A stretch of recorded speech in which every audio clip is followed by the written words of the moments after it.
60 radio stations nationwide. 1,000 plus news anchors, commentators, and DJs nationwide. 5,000 plus reporters and correspondents nationwide.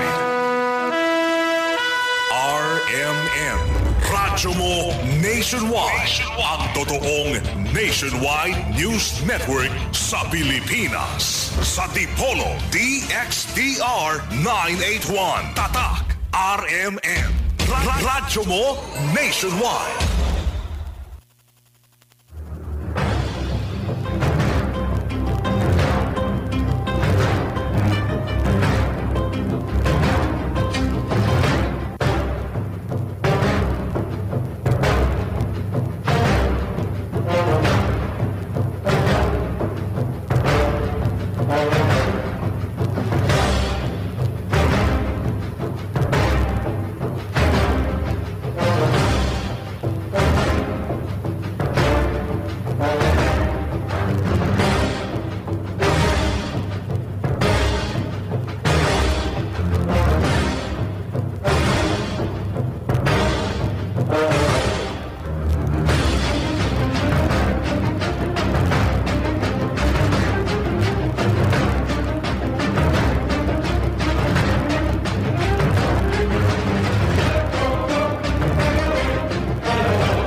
Mga kaibigan, mga kapatid, kailangan ng gagawing batas ng mga mambabatas ay dapat balanse. Pag sinabing balanse, dapat hindi puro health lang o ekonomiya ang dapat ikonsidera. Dahil tayong mga tao, tandaan natin, ay may kaluluwa na hindi health at bigas ang kakainin, kundi ang mga aral ng Diyos na itinuro ng kaniyang simbahan. Ibig sabihin, mga kapatid, mga kaibigan, dapat ang kaluluwa at ang katawan ang pagtuunan nating pansin. Dapat ang dalawang yan ay papakainin. Hindi ang isa lang. Hindi ang kaluluwa lang. Hindi ang katawan lang. Kundi ang dalawang yaan ay dapat pagkakainin. So dapat hindi i-disregard natin ang simbahan sapagkat alam naman natin, ang simbahan ang nagpapakain sa atin ng mga salita ng Diyos na para sa ating mga kaluluwa. At ito ang tatandaan natin, mga salita galing sa ating banal na kasulatan. Dito nakabase ang ating sinasalita, mga kaibigan. Man shall not live by bread alone, but by every word of God. Mababasa natin yan sa aklat ng Mateo, Kapitulo 4, versikulo 4. Mga kaibigan, mga kapatid, sumahimpapawid na naman ang palatuntunang ang liwanag sa pananampalatayang Katoliko. Huwag kayong magtaka sa mga baguhan lang nakikinig especially sa aming mga kapatid na Bisaya, kung patuloy nating gagawa ng palatuntunan na Tagalog version. Hindi kami mga Tagalog, pero dapat kaming magsalita ng Tagalog dahil yan ang ating wikang Pilipino at saka ang paksang patuloy na tatalakayin natin ay pangkalahatang issue nito. Itong issue tungkol sa RH Bill, mga kaibigan at mga kapatid. So, pinili nating lingwahe ang Pilipino o Tagalog. Ang sarap magsalita ng Bisaya dahil mga Bisaya kami at hindi kami sanay sa pagtagalog, pero kahit na mahihirapan kami, mga kapatid, mga kaibigan, sa pagsalita ng Tagalog, gagawin namin ito dahil nagmamahal kami sa inyo, mga kaibigan at mga kapatid. Ngayon, Palm Sunday. Mga kaibigan, ang ating nakasama ko na siya sa last program natin, last Sunday, in reiteration lang, pagbalik sa background sa kanyang sarili, mga kaibigan at mga kapatid. Alang-alang naman sa mga baguhan lang nakikinig ngayon sa palatuntunang ito, siya ay isang ekonomista at nagtapos siya sa kanyang pag-aaral bilang economist, mga kaibigan, mga kapatid, doon sa UP, Los Baños. Major in Agricultural at Dean's Lister sa paaralang yon, mga kaibigan. At while at UP, tandaan natin, siya ay isang presidente doon sa Parish Youth, doon sa St. Therese Child Jesus Parish. At former Parish Youth Commission Head, Parish Pastoral Council, the same school, St. Therese of Child Jesus, doon sa UP Los Baños, mga kaibigan at mga kapatid. Economics, Research, Sociology, and History instructor sa ating paralang DMC, dito sa Dipolog, DMC College Foundation. At nag-aaral sa ngayon, nag-aaral siya ng law sa ating Andres Bonifacio College at Dean's Lister din sa paaralang yon, mga kaibigan. At ipagmalaki natin dahil member siya sa ating organization na dinaluhan, ang Catholic Faith Defenders, mga kaibigan, Dipolog City Chapter. Okay, ating pasilitahin muli ang ating kaibigan at kasama. Magandang tanghali, kapatid na Shelbert, at magandang tanghali din po sa atin pong mga giliw na tagapakinig. Tayo po ay umabot na po sa Luzon. Marami po tayong mga kaibigan doon na bumati po sa atin dito po sa ating programa. Magandang tanghali po sa inyong lahat. Okay. Again, maraming salamat, kapatid na dyan, dahil patuloy kang tumulong sa akin sa tulumanong o sa palatuntunang ito. Kapatid na dyan, hindi pa tayo pagpatuloy natin itong importanteng paksa na ito. Gusto kong pasalamatan ang mga kapatid natin dyan sa online. Like for example, Joe Balabastro at Ryan, andyan sa Davao, at kapatid natin andyan sa Cagayan de Oro, si G1 Paisones, na puro sila lahat mga kasamahan natin sa Catholic Faith Apologetics. Magpasalamat ako sa kanila dahil patuloy silang nagsusuporta sa ating gawain ito. Pero hindi lang sila, Maraming mga listeners natin na silent lang, Hindi sila nagtitext sa atin, but napansin natin na marami sila. Yes, kapatid na Shelbert, at ako'y labis natutuwa na may nag-text sa akin at may nag-comment sa Facebook ng mga kasama ko dati sa UP Los Baños. Yes. Isa na po doon si Kuya Jerry Cielo, tsaka po yung isa pong professor sa UP Diliman na bumati din po sa atin dito sa ating programa na ito. So binabati ko rin po sila. Yes, natandaan ko yun si Professor Aracelis. Racelis. Yeah, magandang tanghali po, ma'am. Alam kong nakikinig ka ngayon at meron din silang programa ngayong siguro mga alas 2 Opo. and dun sa DXLRMN. Okay. Magandang So marami din pong nakikinig, yung mga kasamahan ko po dati sa UP Los Baños, nakikinig po sila ngayon Yes. via yung former professor mo, kapatid na dyan, oo, nakikinig din at nakikinig sila. nag-congratulate sa At inyo. ipagpaumanin po ninyo na medyo matigas yung aming pananagalog Yes. sapagkat kami po ay kaming dalawa ni kapatid na Shelbert ay mga bisdak, no? Bisayang dako. Hindi po talaga kami nagtatagalog Yes. dito sa lugar namin, pero for the sake po of iparating yun pong aming mensahe dun po sa ating mga kinauukulan. Kami po dito sa bahaging ito ng Mindanao, kami po ay nag-iingay upang iparating sa ating mga kinauukulan ang aming pagtutol dito po sa reproductive health bill na ito na nakabinbin sa atin pong Kongreso.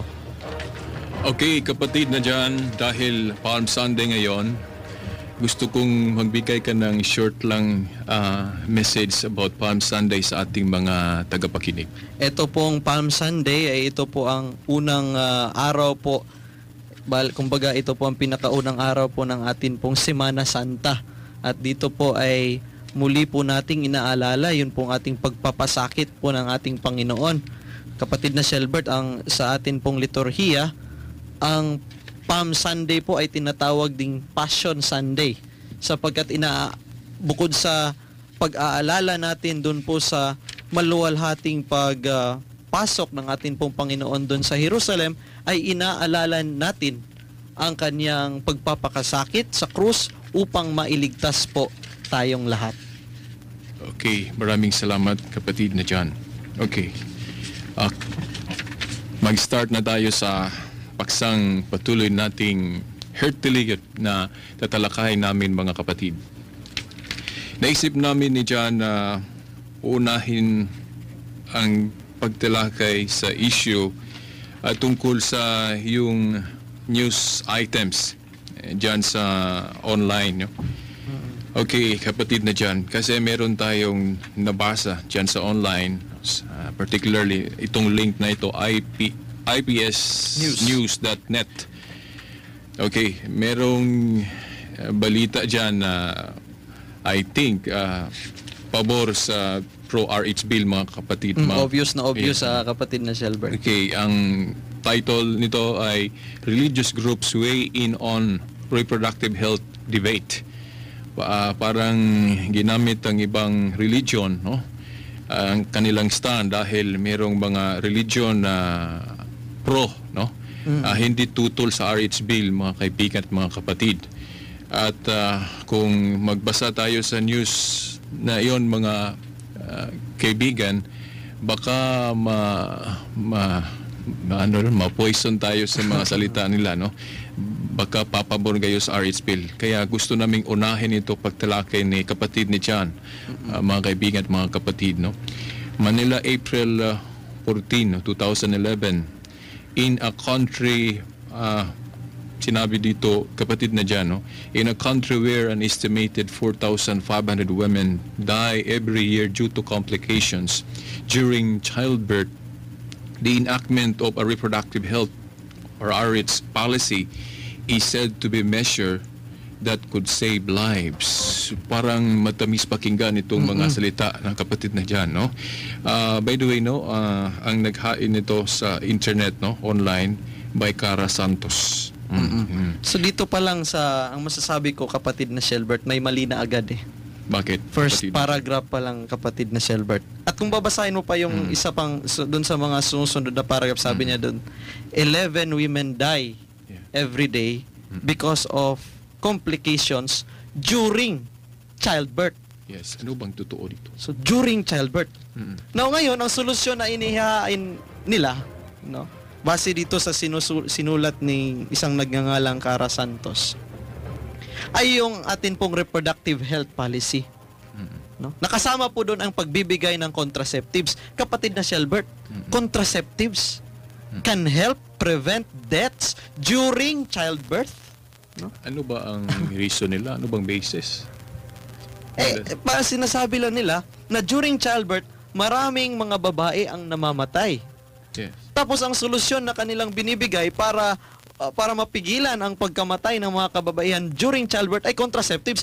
Pati na childbirth, anong maitutulong pag halimbawa isang babae nasa ospital na, manganganak na, paano mo mapapigilan kung halimbawa siya ay mamatay, paano mo pipigilan? Mag-o-offer ka sa kanya ng kondo, mag-o-offer ka sa kanya ng pills, mag-o-offer ka sa kanya ng IUD.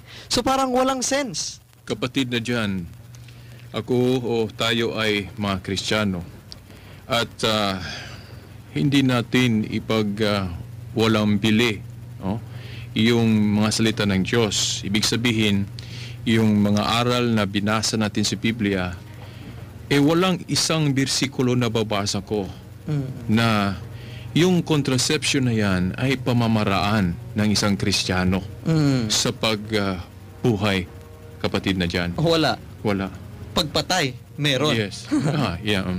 So, ating tatalakay ng maigi ngayon dyan, kapatid na dyan. Dahil dito, marami ang mga kapatid nating iba ang paniniwala na nagsusuporta, kapatid na dyan. Before isa-isahin natin ito, baka meron ka pang itugtong sa mga salitang yon. Ang masasabi ko, kapatid na Shelbert, kung totoo man ito na maraming namamatay every year due to complications, ay meron pong sinabi ang UNICEF kung ano talaga ang dahilan kung bakit maraming namamatay. If you may allow me, kapatid na Shelbert. Galing po ito sa UNICEF. As observed by UNICEF, there is a significant inequity between rich and poor population groups when it comes to skilled assistance during childbirth. Yes.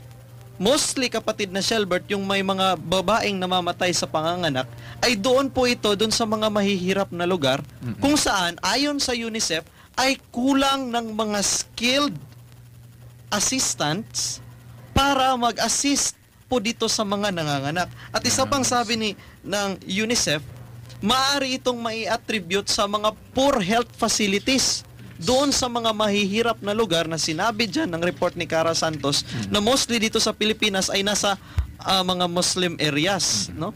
Halimbawa, Maguindanao, for example, kapatid na Shelbert, no? Kung saan marami tayong mga naririnig na walang masyadong mga health care na naibibigay sa atin pong mga kapatid dito po sa mga nabanggit na mga lugar na ito. Yes.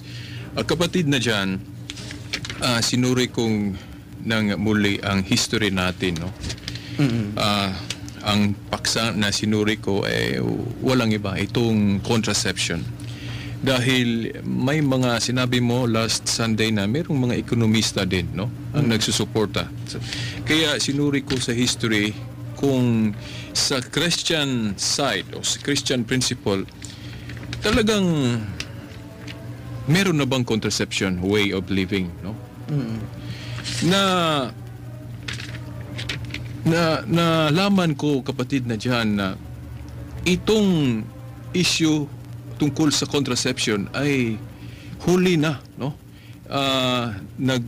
Na-develop na later sa Christian groups. Pero ang original talaga kasama o kapatid na diyan, no, na mga Kristiyano, no, sa simula ay tutol talaga itong contraception.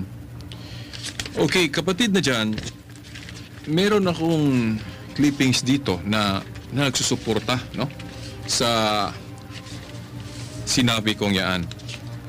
Okay.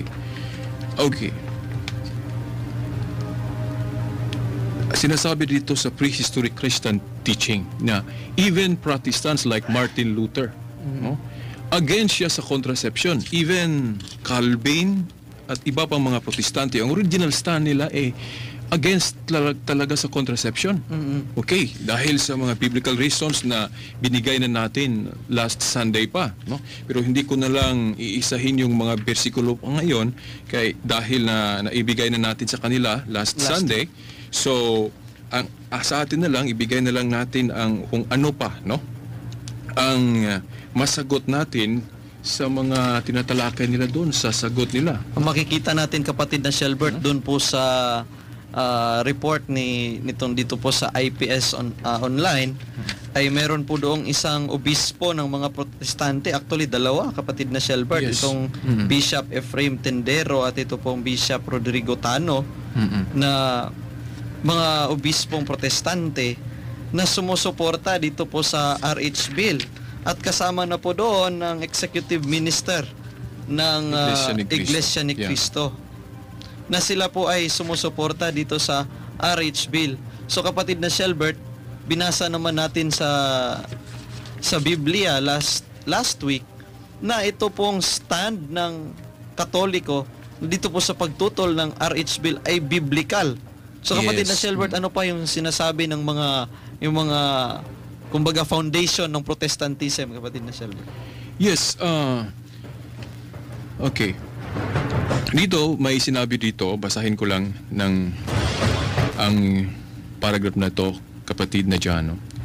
The apostolic tradition's condemnation of contraception is so great that it was followed by Protestant until 1930, and was upheld by all key Protestant reformers like Martin Luther, yung sinabi ko kanina dyan, kapatid na dyan, John Calvin, John Wesley. Pero nagbago pagdating ng 1930. Dahil mayroong mga protestante na gustong ibahin nila, no? Kung tatandaan natin sa Biblia, hindi pwede yung baguhin natin ang stand. Doktrina. Sinabi nga sa magisterium natin na infallible teaching ito. So pabago-bago pala yung Yes. kanilang mga tinuturo. So ang original teaching ng Protestant against. Nag-a-adhere sa teaching ng Katoliko. Yes, hindi sila nag-against sa pagtutol ng contraception, pero nagbago pagdating ng 1930. So, tayong mga Katoliko ay naakusa ng ibang religion na nagtuturo ng bagong mga aral. Pero sa puntong ito ay hindi tayo nagbago. Sila ang nagbago dahil yung contraception na yan ay against talaga sa ating paniniwala. Even Protestant na paniniwala, kapatid na dyan. Okay. Yun lang po ang ating katanungan. Bakit po itong Bishop Ephraim Tendero at ito pong Bishop Rodrigo Tano, kasama na po itong si Eduardo Manalo, bakit kaya sila sumusuporta? Yes. Kaya nga, mga kaibigan at mga kapatid, tandaan natin sa mga radio programs nila, palagi tayong mga Katoliko inaakusa na nagtuturo ng mga bagong mga teachings. Pero ang nangyari ngayon sa RH Bill ay hindi. Kaya originally, ang simbahan ay nagtuturo talaga na against sa contraception. Hindi na namin babalikan yung mga bersikulo na yon.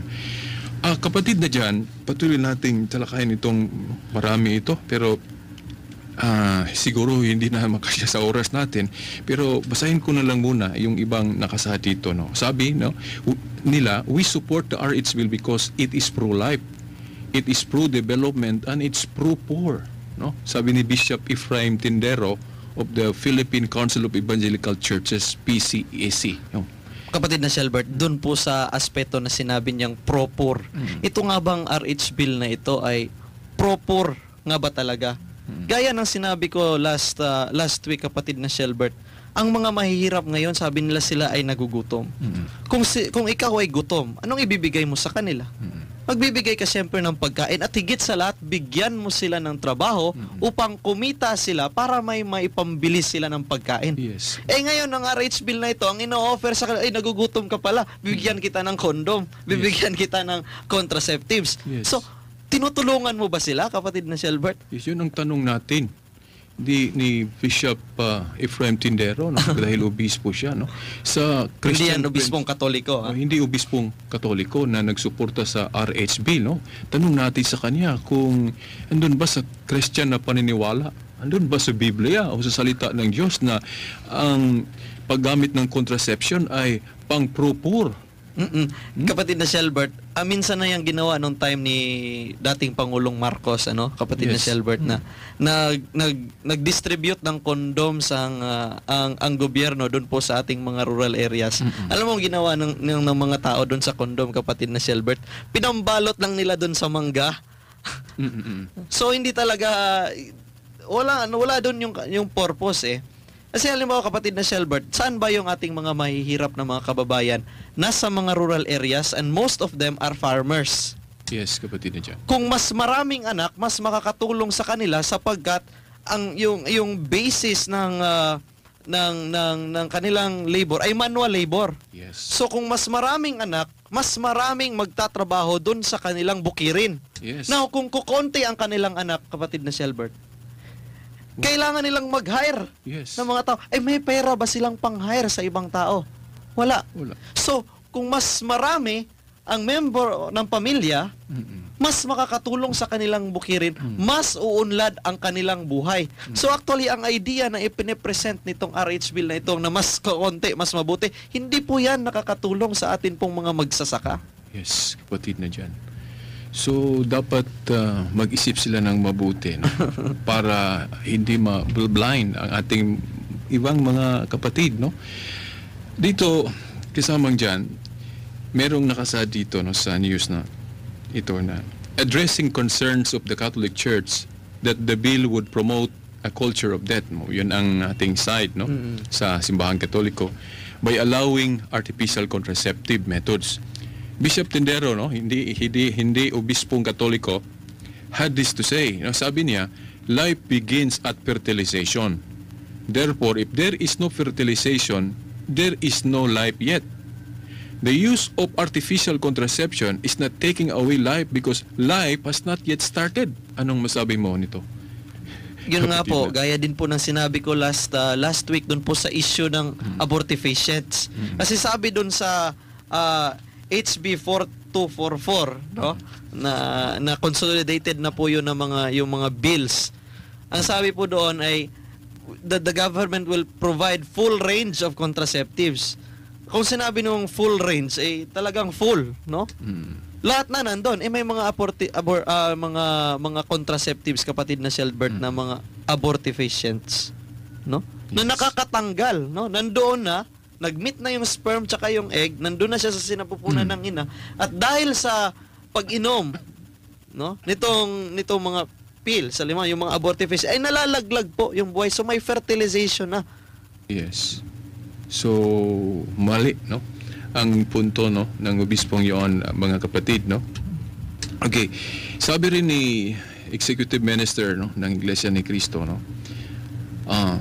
To the Committee on Population Family Relations said that many of society's worsening ills could be traced to families growing so large that an increasing number of parents cannot provide the most basic human needs to the families. So, kaya ganyan ang reason nila, kapatid na dyan. Ano bang masasabi mo nito? Well, kapatid na Shelbert, gaya nga nung sinabi ko kanina, na observation din at sinabi ng isang ekonomista na si Dr. Bernardo Villegas, na kung mas kukonti ang member ng family ng isang farmer, ay hindi ito makakatulong economically sa kanyang pamilya. So malamang hindi pinag-aralan ng maigi ng ni Manalo yung kanya pong sinabi. Yes, at saka sabi niya, kinote pa niya ang Biblia. Aklat na sinulat ni San Pablo kay Timothy, 1 Timothy 5:8, no? The Bible states that that a parent who does not provide for the needs of his own household is worse than an unbeliever, no? Manalo said, since modern methods of contraception by preventing married couples from having unwanted pregnancies assist in supporting this Christian principle, we support their use according to the statement. Pero wala akong nababasa sa 1 Timothy 5:8 na yung contraception may binanggit ba doon ang contraception? Wala. Kapatid na Shelbert? Interpretation lang niya na itong RH bill ay makasolve sa problema. Pero sa mga nasabi na natin sa ating mga listeners, kapatid na dyan, hindi. Ang problema kasi dito sa RH bill, kapatid na Shelbert, ay gagamitin yung pera ng gobyerno para ipambili ng kondom at mga contraceptives. Yes. Alam mo, kapatid na Shelbert, dun po sa ating national budget na 1.4 trillion, according to World Bank, 30% of that goes to graft and corruption. Another 30% of that national budget goes to debt servicing. Yes. Ilan na lang yung natira, kapatid na Shell? 40%. Sa 40% na yon, doon na kukunin yung para sa health, doon na kukunin yung para sa sweldo sa mga sundalo, doon sa mga agriculture sector, doon po sa ating education. Lahat yung sweldo ng atin pong mga nagtatrabaho sa doon sa 40% na lang. Tapos makikiagaw pa ngayon yung pagbili ng mga kondom at mga contraceptives. Na sinabi ko last Sunday, na kung gusto nito, itong grupo na ito, halimbawa yung pinamumunuan ni Manalo, ay gusto nilang gumamit ng kondom, ay gamitin nila yung sarili nilang pera at wag na nilang gamitin yung pera ng gobyerno. Kung sa bagay, kapatid na Shelbert, meron naman silang 10% na tithing na required na hinihingi nila doon sa kanilang mga miyembro. Yun na lang ang kanilang gamitin, pambili ng kondom. Wag na nilang gamitin yung pera ng gobyerno, the taxpayers' money ng ng Pilipinas.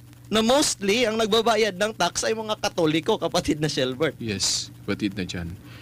Another pa dito, kapatid na dyan, Bishop Rodrigo Tano of the Interfaith Partnership for the Promotion of Responsible Parenthood, Interfaith, claimed that if the Catholic Bishops' Conference of the Philippines professed to value the dignity of human person, they should have more respect for human rights, no?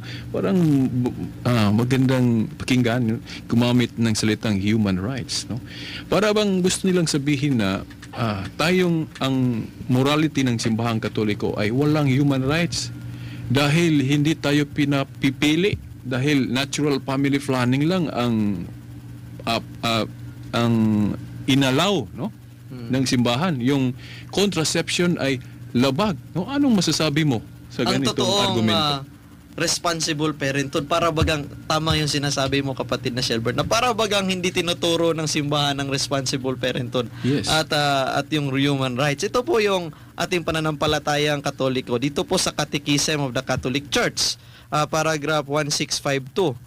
By its very nature, the institution of marriage and married love is ordered to the procreation and education of the offspring, and it is in them that it finds its crowning glory.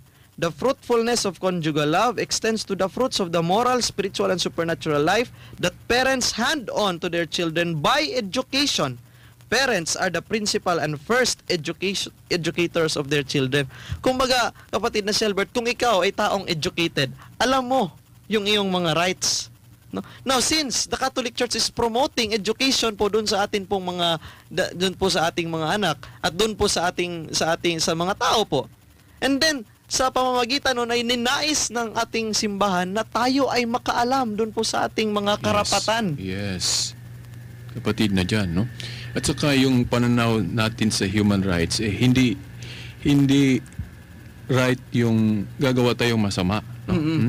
Meron tayong right para gumawa ng mabuti. Yes, dahil may nakadebate ako sa Facebook kasama o kapatid na dyan na dahil daw sa freedom na ibinigay ng Diyos, wag dapat ang mga obispo na yung pagbawalan nila tayo mga Katoliko kung ano ang gusto nating gagamiting family planning. Sinabi ko na yung freedom ba na ibinigay ng Diyos, absolute ba yon na wala bang batas na susundin natin? Kasi yung freedom na ibinigay ng Diyos, hindi yon basta lang freedom na walang batas. Kasi nalalaman nating freedom merong batas na susundin tayo, kagaya ng Ten Commandments. Merong ganon, huwag yan, ito ang gagawin at huwag ito. So, kapag gagamitin natin ng freedom sa paglabag ng utos ng Diyos, hindi freedom yun na totoo. Actually, kapatid na Shelbert, sa pamamarang iyon, ikaw ay nagiging alipin. Yes. Nagiging alipin ka ng iyong kasalanan. No? Yes. Kung babasahin natin ng Biblia, mga aral o mga salita ng Diyos, wala talagang contraception. At kung i-interpret natin, ito ay masama dahil ang Biblia, ang salita ng Diyos, ay nagpropromote ng buhay, hindi pagpatay. Ibig sabihin ba dyan ng kanilang sinasabing human rights, kapatid na Shelbert, ay karapatan ng ina na gumamit ng mga abortive patient? No. Para mapatay, malaglag yung nasa kanyang sinapupunan? Kasama ba doon sa sinasabing rights? Kasama ba doon sa human rights na sinasabi po? Yes, so palagay ko, no, masama mang sabihin ito, pero ito dito ang tutukas, kapatid na dyan, na itong human rights na ginamit nila, parang matamis, pero hindi nila binigay ang tamang views about human rights. Ang pinakatanong dyan, kapatid na Shelbert, paano ba nila dinefine yung human rights na sinasabi nila? Yes. Yan Kasi yung human rights, karapatan kasi yung nasa sinapupunan na bata, buhay yun eh. At meron din yung karapatan bilang isang human being na nasa sinapupunan. Iinom ka lang ng abortifacient, laglag na siya. Sabi pa niya dito, kapatid na dyan, to allow the deaths of mothers and babies because of a lack of national policy is almost criminal. Said, sabi niya, citing figures of maternal and infant deaths in the country. Pero kung balikan natin ang ating side, kapatid na dyan, walang contraception na pamamaraan.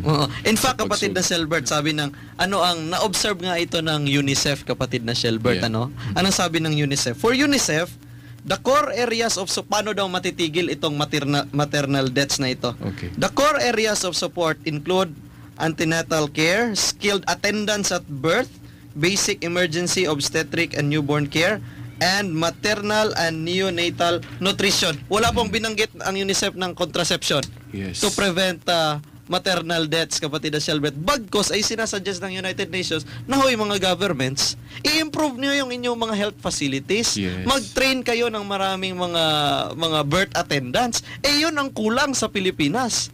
Tapos yung budget mo, instead na magpatayo ka ng mga ospital, instead na mag-train ka ng mga skilled workers, mag-hire ka ng mga birth attendants, at i-improve mo yung mga facilities ng panganganak, yung mga delivery room, ay ang iba-budget mo para sa condoms, contraceptives, hindi mo ma-address yung problema ng maternal deaths kung mga contraceptives ang bibilhin mo. Kapatid na, maraming salamat, kapatid na John. According to the United Nations Population Fund, maternal deaths in the Philippines are one of the highest in the region. An estimated 11 women die every day in the country due to complications during pregnancy. Most of these deaths are preventable. The problem is said to be particularly severe within the Muslim communities in Mindanao, whereas many 320 mothers died per 100,000 live births according to the UN. Ano masasabi mo nito? Kapatid na. Saan daw po? Sa Muslim areas.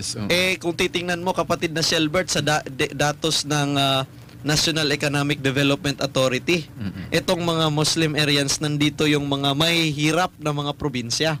Kung sinabi nating mahihirap, imaginein mo na lang kung ano ba yung kanilang mga ospital doon, ano ba yung kanilang mga klinika doon, na ito ba ay nasa standard. So malamang baka naando ang mga problema, at nando naman talaga yung mga problema. Saka yung mga problema ay hindi naman bago yan, kapatid na dyan. Ang importante lang na huwag tayong magsusolve ng problema na labag na pamamaraan. Labag sa morality, kapatid. Tsaka isa pa, kapatid na Shelbert, halimbawa, mayroon ngang ospital doon sa probinsya nyo, halimbawa dito sa Mindanao, nasa malayo naman yung ospital. So siyempre, yung mga nanganganak, saan sila nanganganak, kapatid na Shelbert? Tatawag lang sila ng, anong tawag doon? Yung manang-manang, no? Yung, dito sabi na, yung binisaya lang, no? Prone talaga yun to deaths. No? So, kasi kulang yung ating mga ospital, kulang yung ating mga, siguro yung mga birthing homes, mga ganyan. No? Ito dapat ang pagtuunan ng pansin ng ating gobyerno. Salamat, kapatid na dyan. Patuloy nating masahin ito, kapatid na dyan. Bishop Tano also said that he was disturbed by the use of ambiguous terms, the lack of clarity in medical terms, and claims of the CBCP that there is no relation between population size and poverty. No? Parang talakay na natin ito. Katulad din yan ng HB 4244. Nagkulang din yun sa mga terms. Ano ba? Sinabi mo lang doon, you will provide full range of yung mga ibibigay sa mga tao, full range. Di kasama doon yung abortifacients. Yung kanilang sex education na sinasabi, ano bang sex education yun? So nagkulang din yung House Bill sa mga konkretong mga terminologies paano ba? Ano nga ba ito? Yes. Diba? So parang bumabalik sa kanila yung mga atake nila sa simbahang Katoliko sa CBCP, kapatid na Shelbert. Okay. Ernesto Fernia of the University of the Philippines School of Economics and representative of Catholics for Reproductive Health, sabi niya, out that the Philippines is the only Catholic country that has not addressed its population issue. He added that having a reproductive health policy would promote human development and a life of dignity rather than a life of misery, which is what many people who cannot properly care for their children are currently facing. The same argument. The same argument, kapatid na Shelbert. Yes, sir. At saka, kapatid na Shelbert, ano bang, tanungin natin sila, ano bang ideal country nila? Yes. Na merong ganitong programa. Sabi, ang Philippines na lang daw ang wala. O ano bang maibibigay mo ang country? United States of America? Kung saan, pwede mo bang ipagyabang doon ang responsible parenthood sa United States of America? Na yung maraming nagde-divorce, maraming naghihiwalay? Yes. Yun bang mga bansa na ipinagyayabang ng mga yan? Yung mga bansang mas marami ang matanda kaysa bata? Ano? Yes. Yun ba ang masasabi yung ideal? Doon ba sa mga bansa na 13 years old pa lang yung babae, hindi na virgin, no? Kasi marami ng experience. Yun ba ang gusto nating mangyari sa ating mahal na bansang Pilipinas? Hindi po tayo makakapayag doon, kapatid na Shelbert. Tandaan ko sa US ba yun, kapatid na dyan, na merong nagsabi sa akin na liberated? Yes, liberated yung mga students daw na magbabao na ng condom. Yun ba ang gusto nating i-proliferate? No? Mga magulang, gusto nyo bang yung inyong mga anak ay may baon-baon ng condom? Kasi anywhere pwede nilang gawin, and because of this, yes, dahil meron na silang paghadlang, no? Okay, dala tayo ng condom kasi protektado naman ng gobyerno eh. Hindi nila inisip na masama yung premarital sex. Dahil hindi tayo mabuntis nito. So yung morality, kapatid na Shelbert, magde-degrade talaga. Promotes promiscuity. Yes, sexual promiscuity, no? Pero parang hindi nila magiging ganun ang Pilipinas. Yes, Ano? proven na, many countries who nag-adapt ng contraception ay ganun ang nangyari. Yung mga argument nila na depende lang yun. Hindi yan. Kasi ang tao ay parang kung meron siyang magamit, talagang gagamitin niya. Kahit na masama ito, basta masaya lang siya. So, in that way, kapatid na Shelbert, they are reducing ang kanilang mga sarili na para bagang mga hayop. Like yung for example yung ice cream, no? Palagi kang kakain ng ice cream makasama sa health mo. Pero dahil may freedom ka, bahala na. Kain ng kain. So anong mangyari? Diabetes. Yun, no? Yung contraceptive na yan, kahit na maraming arguments tayo na depende rayon sa tao, hindi yun. Dahil tend to abuse, you abuse. Kaya nga ang simbahang Katoliko ay to prevent it, don't use it. Yan it's better, yung may nagsabi sa akin na it's better yung prevention. Prevention is better than cure, ika nga, kapatid na Shelbert. Then Pirinya says that there were many priests. Ito, kapatid na dyan, no? Gusto kong talakayin natin ito, no? Binamit niya ang mga pari, no?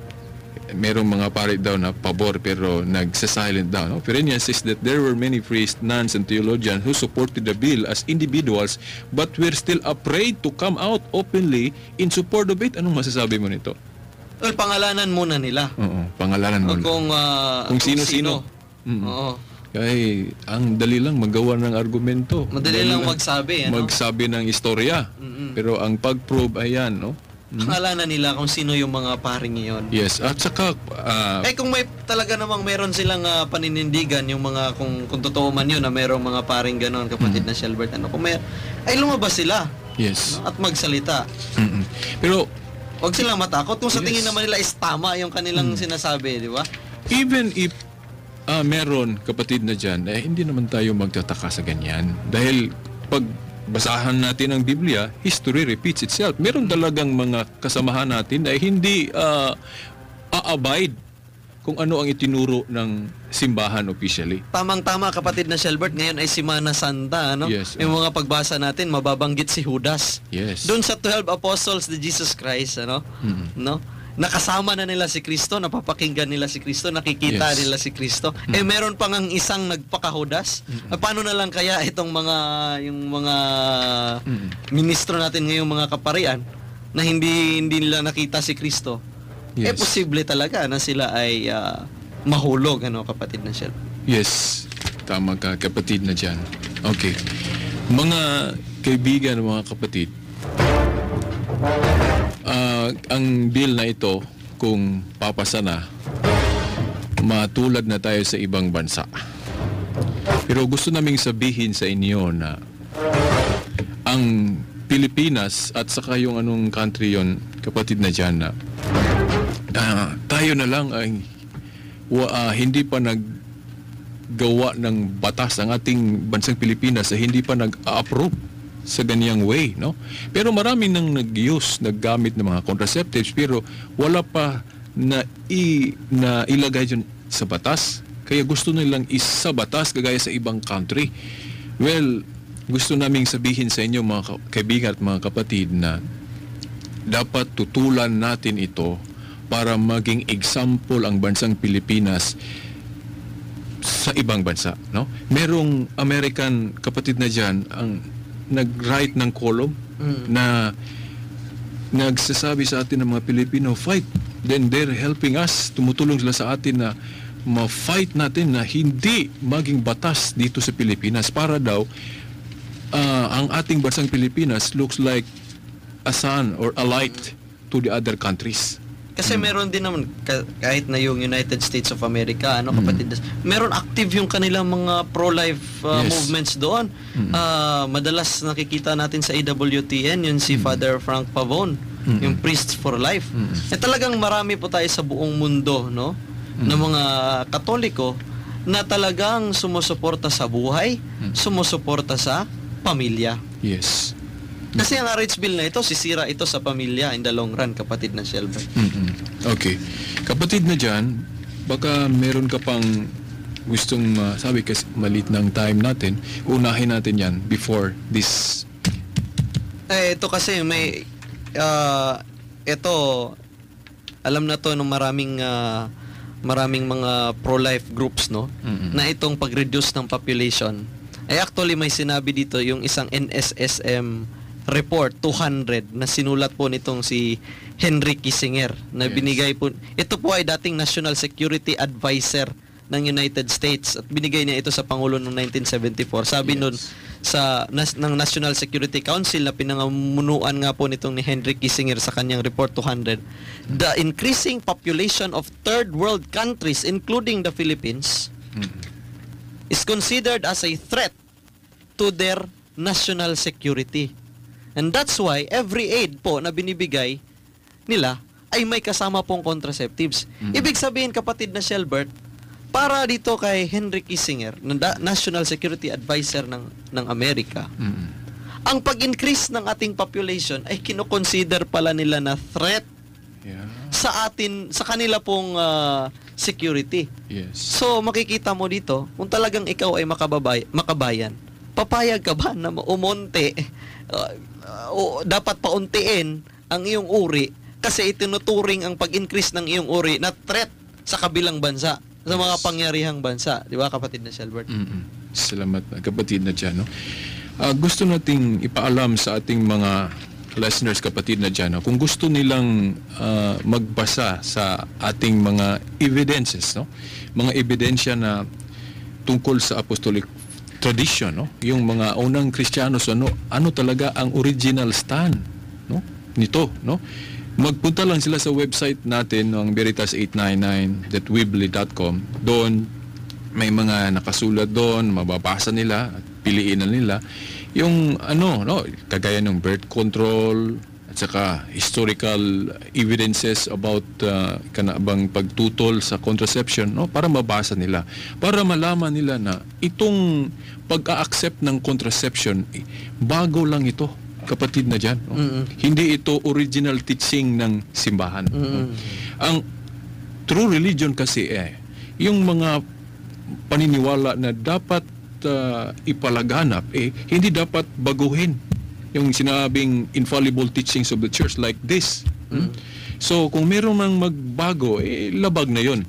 Kasi si Kristo nagsabi at saka mga apostol nagsabi, beware daw tayo, no? Sabi nila, mayroon pang ibang nagsasabi, kapatid na Shelbert, na yung daw turo ng simbahan ng pagiging against dito sa contraception ay nagsimula lang daw kay Pope Paul VI. No. Sa kanya po, mula nung kanyang sinulat na Humanae Vitae. Hindi po. Hindi. Dati na po yung turo ng simbahan, tinuro lang uli ni Pope Paul VI Like sa kanyang affirming. In-affirm lang, ano? Reaffirming, no? Yes. Na ginawa po nitong si Pope Paul VI sa kanya pong celebrated na encyclical Humanae Vitae. Yes. At ito po ay turo na ng simbahan mula po nung una. Okay. Like for example, no, kung babasahin natin, no, yung kang Clement of Alexandria, no, 195, no, 2nd century na ito, no. Because of its divine institution for the propagation of man, the seed is not to be vainly ejaculated, nor is it to be damaged, nor is it to be wasted, no. Instruction of children. Marami po nito, no.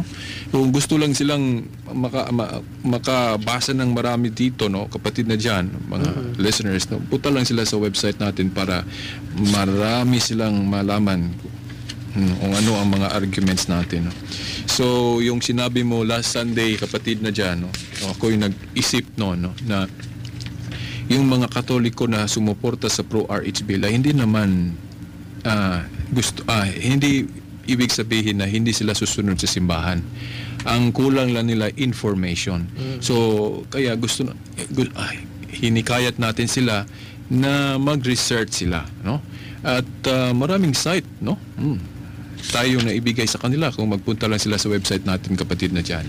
Meron ka bang... At sinasuggest ko, kapatid na Shelbert, na basahin din nila at mag-research sila doon po sa Theology of the Body ng yumaong Pope John Paul II na, kapatid na Shelbert, ngayon pong May 1, 2 linggo na lang, siya po ay i-beatify na. No? So magiging Blessed John Paul II na ito starting May 1. Yes. Basahin nyo po yung kanya pong Theology of the Body upang mas maintindihan po ninyo yung talagang turo ng simbahan tungkol po sa sexualidad. Yes, kapatid na. Okay, dahil wala na tayong oras, bigay natin sa kanila ang ating last words, no? For now, kapatid na dyan. So, bilang pong mananampalataya mga Katoliko, tayo po ay laging sumuporta sa buhay, sapagkat ang buhay po ay kaloob ng Diyos na siyang may gawa ng langit at lupa. Okay. Salamat, kapatid na dyan. Sa susunod, talakayan natin yung issue about sex education on children, kapatid na dyan. No? Mataas yan, kaya hindi natin pinag-usapan ngayon. Sa susunod na lang Sunday. No? And dun sa RS Bill, no, baka nag-alala sila, kapatid na dyan. Bakit, no? Hindi natin isinama yan dun sa RH Bill yung sex education, no? Dapat pa. Dahil maraming mga Katoliko na pwede daw, mas mabuti, parang marami silang alam. Parang they know na how to hindi maging maganda pong usapin yan, sex education. At ano ba talaga ang turo din ng simbahan tungkol dito? Okay. Maraming salamat. Okay, mga kaibigan, mga kapatid, dahil wala na kaming oras, samahan ninyo kami sa susunod na pagpatuloy namin sa paksang ito tungkol sa RH Bill na dapat nating tutulan. Sa ngalan ng ating mahal na ina, Mama Mary, at sa mga church authorities natin, ito ang mga lingkod ninyo sa palatuntunang ang liwanag sa pananampalatayang Katoliko. Brother John Lowen Lumanta. At ako naman, Silbert Dundoyano Sr. alias Veritas. Sa mga kasamahan namin dito sa istasyon, si Danny, si Tax sa technical side, sa lahat ng mga tao dito, no? sa RMN Dipolog. Until next Sunday. Sa ngalan ng Ama, ng Anak, ng Espiritu Santo. Amen. Amen.